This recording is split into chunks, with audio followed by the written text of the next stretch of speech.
I'd like to tell you about the strangest secret in the world. Some years ago, the late Nobel Prize-winning Dr. Albert Schweitzer was being interviewed in London, and a reporter asked him, "Doctor, what's wrong with men today?" And the great doctor was silent a moment, and then he said, "Men simply don't think." It's about this that I want to talk with you. We live today in a golden age. This is an era that man has looked forward to, dreamed of, and worked toward for thousands of years. But since it's here, we pretty well take it for granted.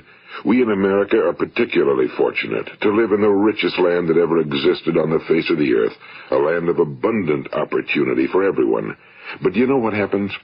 Well, let's take 100 men who start even at the age of 25. Do you have any idea what will happen to those men by the time they're 65? These 100 men who all start even at the age of 25 believe they're going to be successful. If you ask any one of these men if he wanted to be a success, he'd tell you he did. And you'd notice that he was eager toward life, that there was a certain sparkle to his eye, an erectness to his carriage, and life seemed like a pretty interesting adventure to him. But by the time they're 65, 1 will be rich. 4 will be financially independent. 5 will still be working. 54 will be broke. Now think a moment. Out of the 100, only 5 make the grade. Now why do so many fail? What has happened to the sparkle that was there when they were 25? What's become of the dreams, the hopes, the plans? And why is there such a large disparity between what these men intended to do and what they actually accomplished? When we say about 5% achieve success, we have to define success. And here's the best definition I've ever been able to find. Success is the progressive realization of a worthy ideal. If a man is working toward a predetermined goal and knows where he's going, that man is a success. If he's not doing that, he's a failure. Success is the progressive realization of a worthy ideal.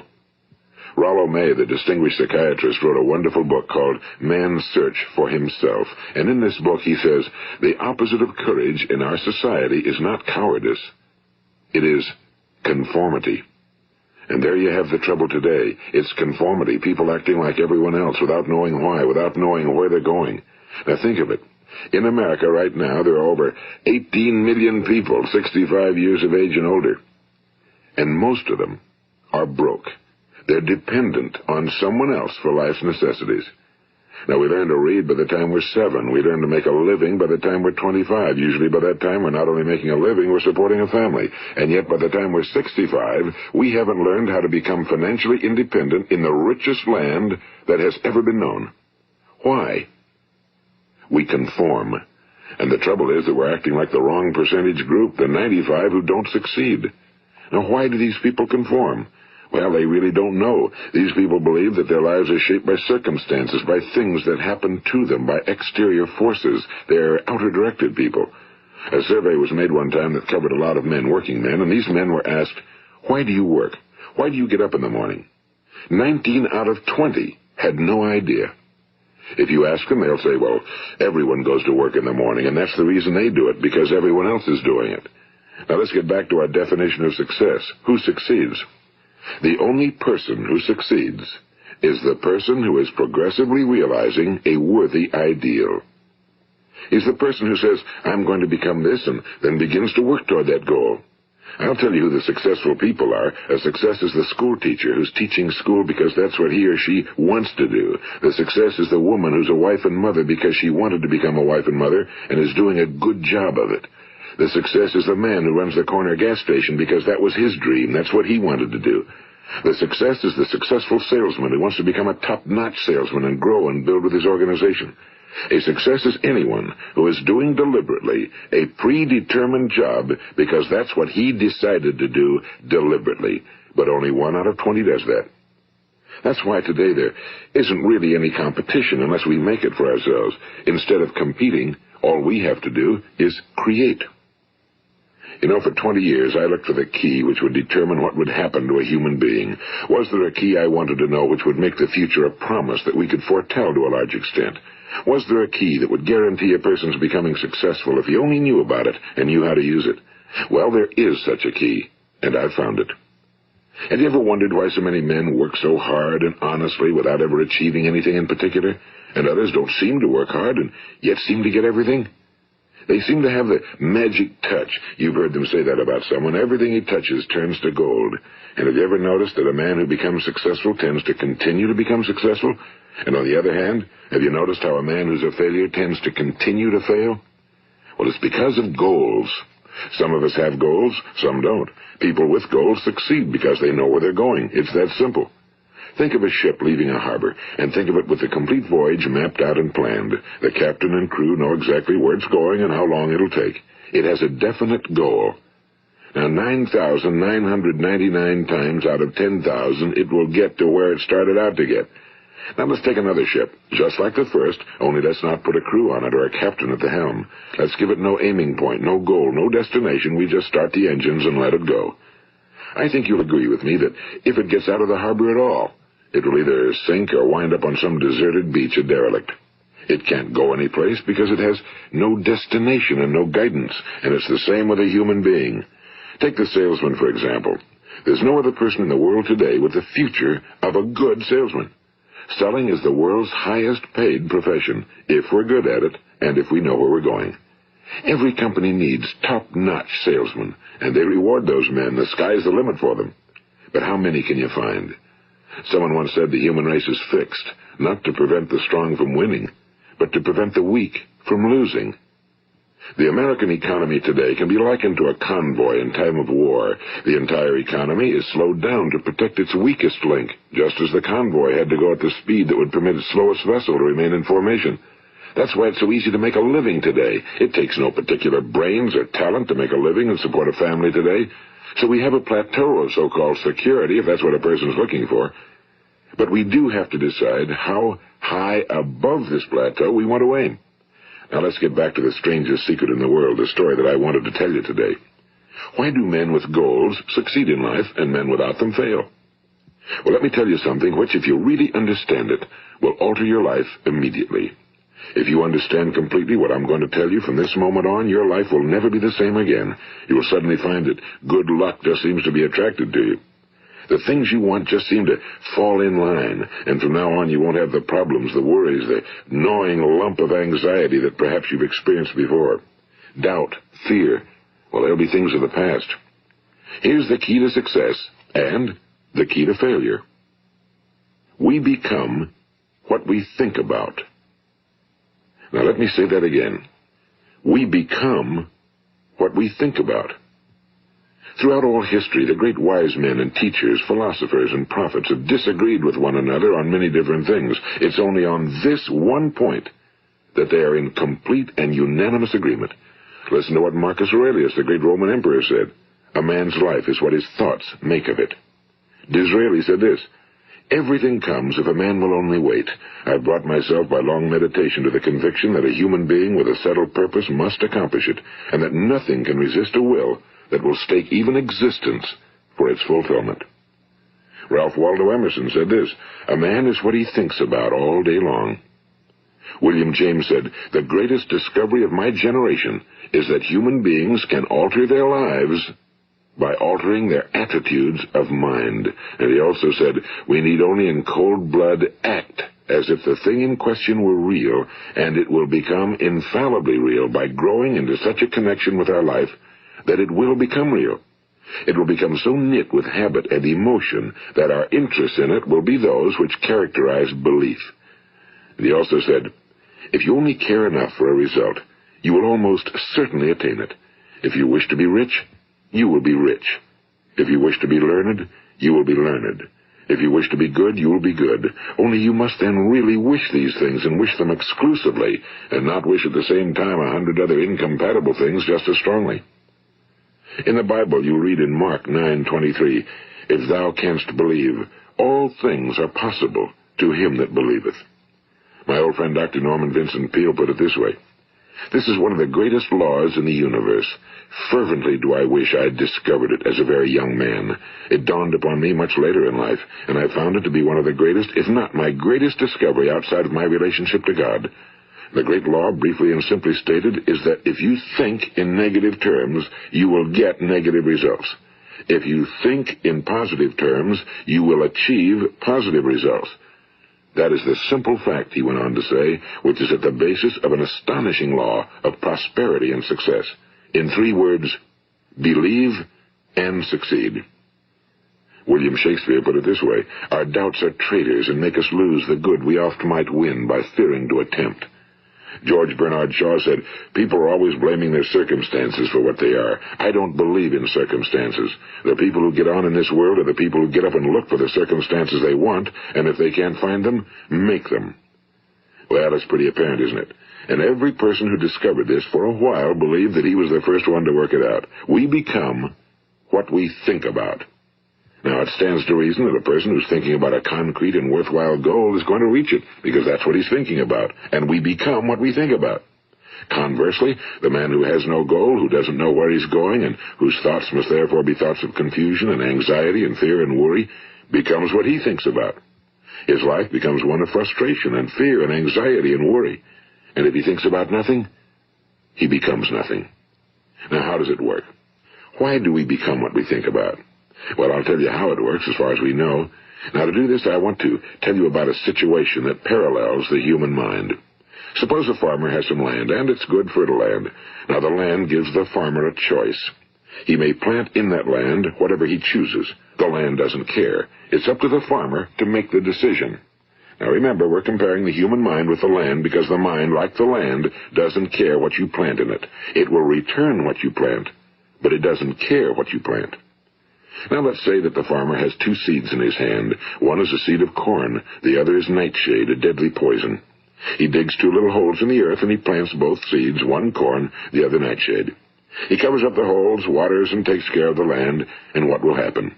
Invariably the land will return what's planted. As it's written in the Bible, as ye sow, so shall ye reap. Now remember, the land doesn't care. It'll return poison in just as wonderful abundance as it will corn. So up come the 2 plants, one corn, one poison. Now, the human mind is far more fertile, far more incredible and mysterious than the land, but it works the same way. It doesn't care what we plant. Success, failure. A concrete, worthwhile goal, or confusion. Misunderstanding, fear, anxiety, and so on. But what we plant, it must return to us. You see, the human mind is the last great unexplored continent on Earth. It contains riches beyond our wildest dreams. It will return anything we want to plant. Now, you might say, well, if that's true, why don't people use their minds more? Well, I think they figured out an answer to that one, too. Our mind comes as standard equipment at birth. It's free, and things that are given to us for nothing we place little value on. Things that we pay money for, we value. The paradox is that exactly the reverse is true. Everything that's really worthwhile in life came to us free. Our minds, our souls, our bodies, our hopes, our dreams, our ambitions, our intelligence, our love of family and children and friends and country, all these priceless possessions are free. But the things that cost us money are actually very cheap and can be replaced at any time. A good man can be completely wiped out and make another fortune. He can do that several times. Even if our home burns down, we can rebuild it. But the things we got for nothing, we can never replace. The human mind isn't used because we take it for granted. Familiarity breeds contempt. It can do any kind of job we assign to it, but generally speaking, we use it for little jobs instead of big, important ones. Universities have proved that most of us are operating on about 10% or less of our abilities. So decide now, what is it you want? Plant your goal in your mind. It's the most important decision you ever make in your entire life. What is it you want? Do you want to be an outstanding salesman? A better worker at your particular job? Do you want to go places in your company? In your community? Do you want to get rich? All you've got to do is plant that seed in your mind, care for it, work steadily toward your goal, and it will become a reality. It not only will, there's no way that it cannot. You see, that's a law, like the laws of Sir Isaac Newton, the laws of gravity. If you get on top of a building and jump off, you'll always go down. You'll never go up, and it's the same with all the other laws of nature. They always work. They're inflexible. Think about your goal in a relaxed, positive way. Picture yourself in your mind's eye as having already achieved this goal. See yourself doing the things you will be doing when you've reached your goal. Ours has been called the phenobarbital age, the age of ulcers and nervous breakdowns and tranquilizers, at a time when medical research has raised us to a new plateau of good health and longevity. Far too many of us worry ourselves into an early grave trying to cope with things in our own little personal ways without learning a few great laws that will take care of everything for us. These things we bring on ourselves through our habitual way of thinking. Every one of us is the sum total of his own thoughts. He is where he is because that's exactly where he really wants to be, whether he'll admit that or not. Each of us must live off the fruit of his thoughts in the future, because what you think today and tomorrow, next month and next year, will mold your life and determine your future. You're guided by your mind. I remember one time I was driving through eastern Arizona, and I saw one of those giant earth-moving machines roaring along the road at about 35 miles an hour with what looked like 30 tons of dirt in it, a tremendous, incredible machine, and there was a little man perched way up on top with the wheel in his hands guiding it. And as I drove along, I was struck by the similarity of that machine to the human mind.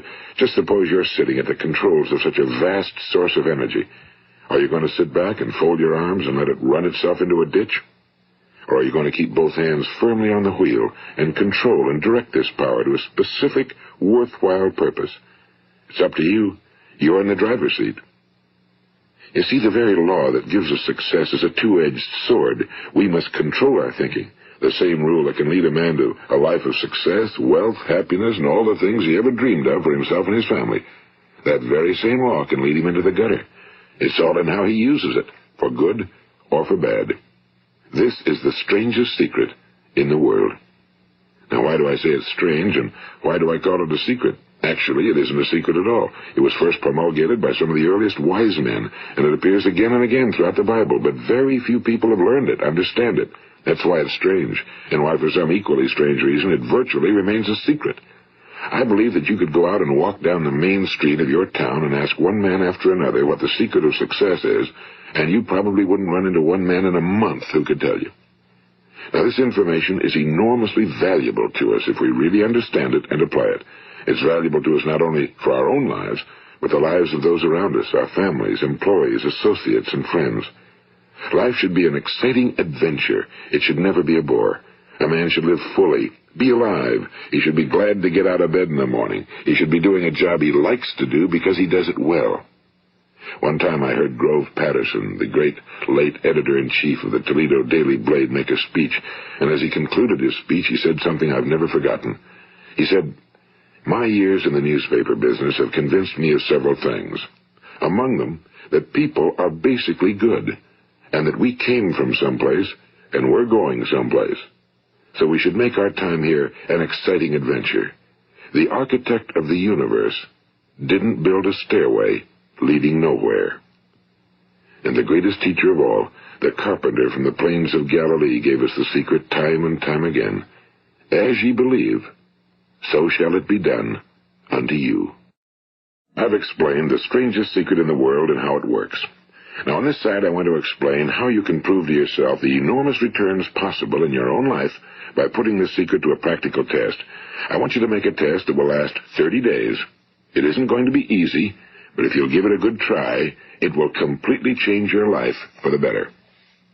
Now, back in the 17th century, Sir Isaac Newton, the English mathematician and natural philosopher, gave us some natural laws of physics which apply as much to human beings as they do to the movement of bodies in the universe. And one of these laws is that for every action, there is an equal and opposite reaction. Simply stated, as it applies to you and me, it means we can achieve nothing without paying the price. The results of your 30-day experiment will be in direct proportion to the effort you put forth. To be a doctor, you must pay the price of long years of difficult study. To be successful in selling, and remember that each of us succeeds to the extent of his ability to sell. Selling our families on our ideas, selling education in schools, selling our children on the advantages of living the good and honest life, selling our associates and employees on the importance of being exceptional people. To, of course, the profession of selling itself. But to be successful in selling our way to the good life, we must be willing to pay the price. And what is that price? Well, it's many things. First, it's understanding emotionally, as well as intellectually, that we literally become what we think about, that we must control our thoughts if we're to control our lives. It's understanding fully that as ye sow, so shall ye reap. Second, it's cutting away all fetters from the mind and permitting it to soar as it was divinely designed to do. It's the realization that your limitations are self-imposed and that the opportunities for you today are enormous beyond belief. It's rising above narrow-minded pettiness and prejudice. And third, it's using all your courage to force yourself to think positively on your own problem, to set a definite and clearly defined goal for yourself, to let your marvelous mind think about your goal from all possible angles, to let your imagination speculate freely upon many different possible solutions, to refuse to believe that there are any circumstances sufficiently strong to defeat you in the accomplishment of your purpose, to act promptly and decisively when your course is clear, and to keep constantly aware of the fact that you are, at this moment, standing in the middle of your own acres of diamonds, as Russell Conwell used to point out.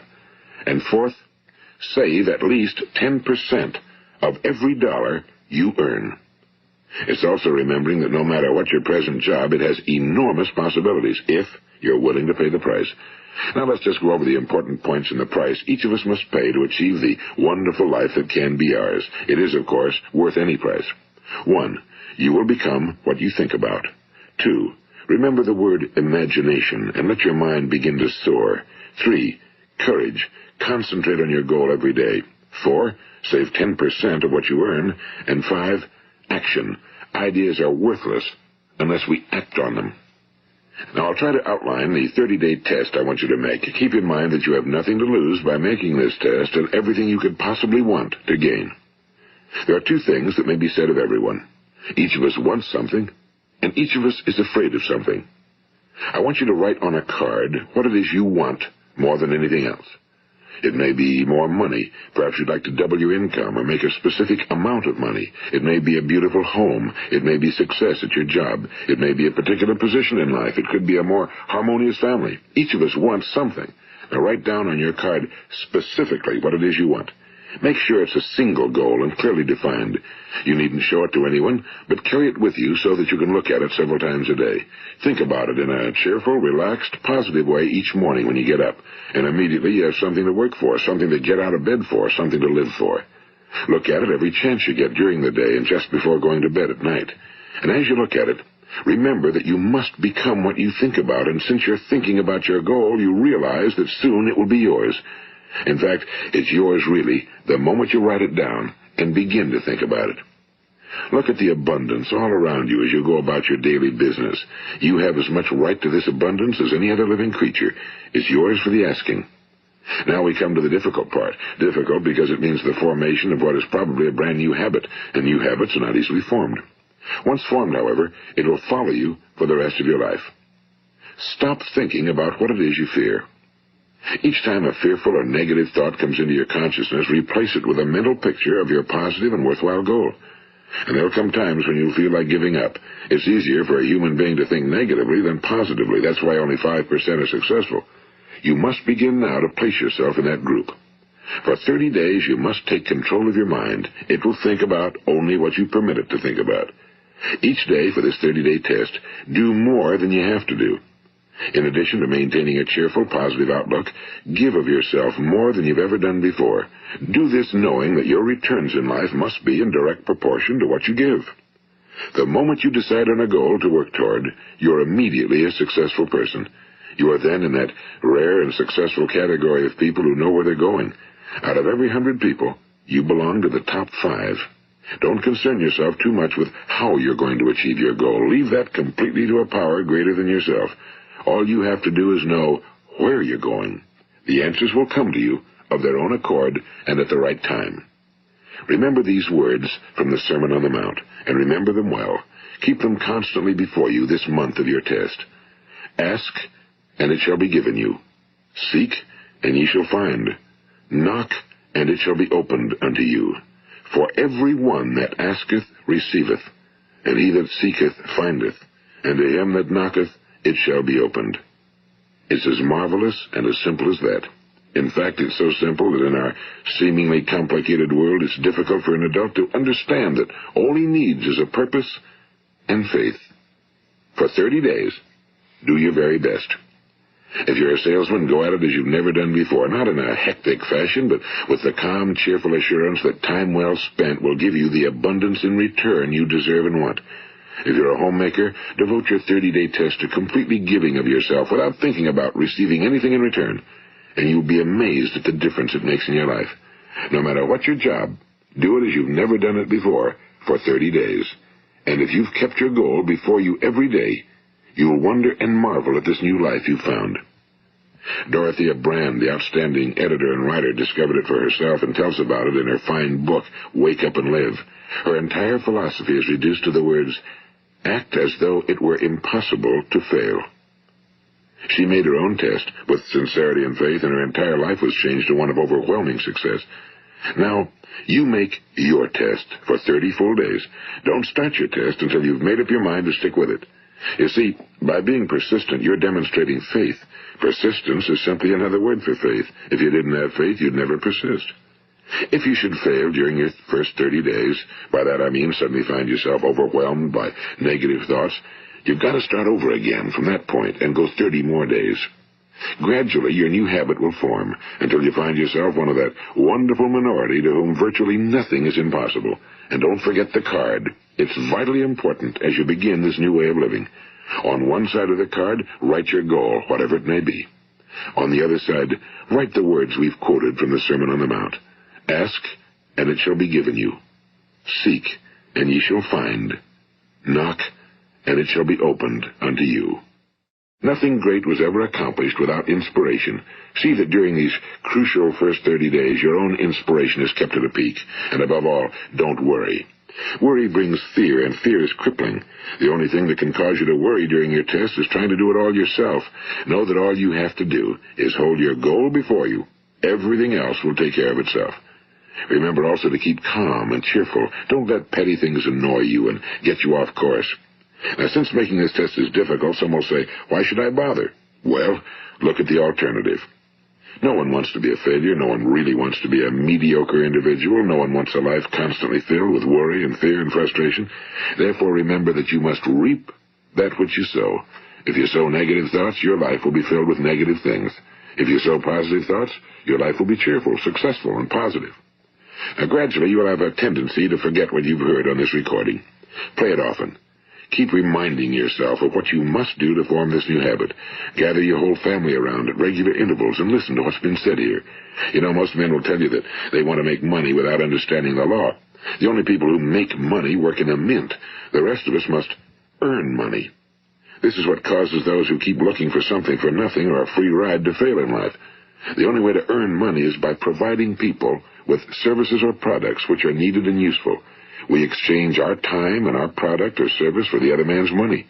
Therefore, the law is that our financial return will be in direct proportion to our service. Now, success is not the result of making money. Making money is the result of success, and success is in direct proportion to our service. Most people have this law backwards. They believe that you're successful if you earn a lot of money.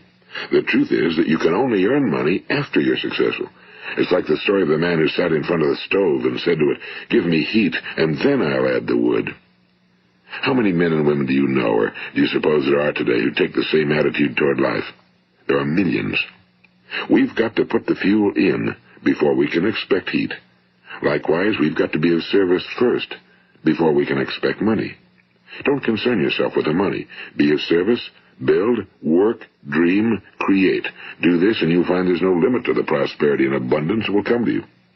Prosperity, you know, is founded upon a law of mutual exchange. Any person who contributes to prosperity must prosper in turn himself. Sometimes the return will not come from those you serve, but it must come to you from someplace, because that's the law. For every action, there is an equal and opposite reaction.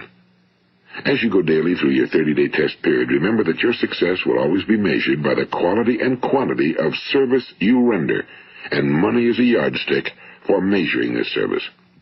No man can get rich himself unless he enriches others. Now, there are no exceptions to a law. You can drive down any street in America and from your car estimate the service that's being rendered by the people living on that street. Had you ever thought of this yardstick before? It's interesting. Some, like ministers and priests and other devoted people, measure their returns in the realm of the spiritual, but again, their returns are equal to their service.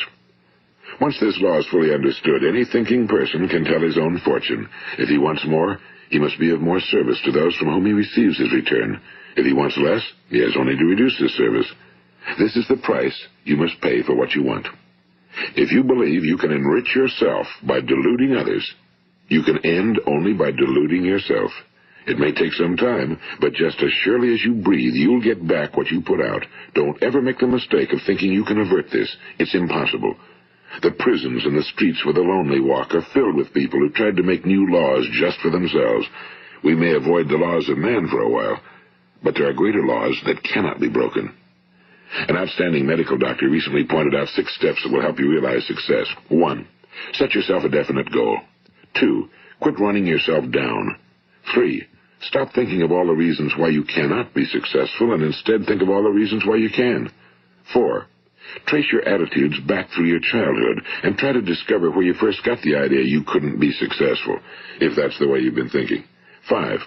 Change the image you have of yourself by writing out a description of the person you would like to be. And 6. Act the part of the successful person you have decided to become.